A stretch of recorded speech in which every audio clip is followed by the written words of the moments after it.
电影进我口，档次全都有。大家好，我是阿星，今天要给大家介绍黑暗反思动画片《库克先生》。短片一开始是硝烟过后的一片狼藉，整座城市完全没有昔日的光景。在战火连天的年代，人们连保住性命都成了奢望。镜头对准了一位老人，此时的他正拖拉着一条断腿，大骂着对战争的憎恶。此时伴随着一声巨响，一颗巨型炮弹爆炸，眼前的一切都化成灰烬。而这颗炮弹正是库克军火公司老板的杰作。这个长相滑稽的小人就是库克公司的老板。此刻他正坐在老板椅上指点江山，监督工人们将子弹装入货架。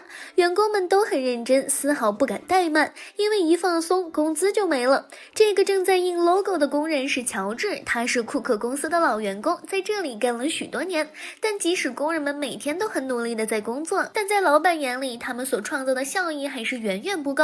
老板觉得这些员工的工作效率过于低下，还不如将他们全部替换成机器人员工。机器人们可以一天不吃不喝工作24小时，这样公司的收益肯定会翻倍的。于是公司就实行了该计划。正在辛苦工作的员工像垃圾般被无情地扔出工厂大门外。曾经他们为公司所做的努力全都付诸东流，这其中也包括乔治。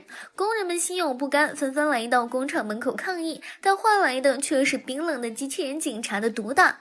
而另一边，库克公司的老板正得意洋洋地在工厂里巡视着，望着此刻表情呆滞只知道工作的机器人，他不由得哈哈大笑起来。果然技术才是第一生产力，聪明的人才是世界的领袖。如果不是当时智慧的自己发明了机器人员工，又怎么会有此刻的幸福生活呢？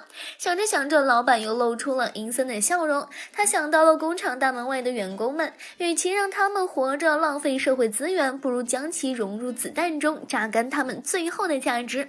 于是就在工人们还没搞清楚什么状况时，他们就被一个个的机器绳索夹起，然后封进了子弹里。后来库克公司的军火生意做得风生水起，老板也成为世界领军人物，多次登上各大名人榜单和各种杂志封面。随着老板的名气越来越大，他彻底垄断了整个商业，成为名副其实的商业大亨。老板抬头望向窗外，不禁感叹道，果然自己才是最牛掰的。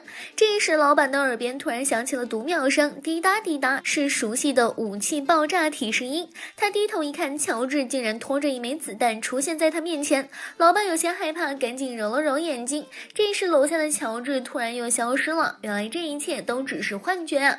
晚上老板想关灯睡觉，便呼喊机器人过来服务，谁知道喊了半天一个人也没有出现，老板只好自己出马，摸黑来到客厅。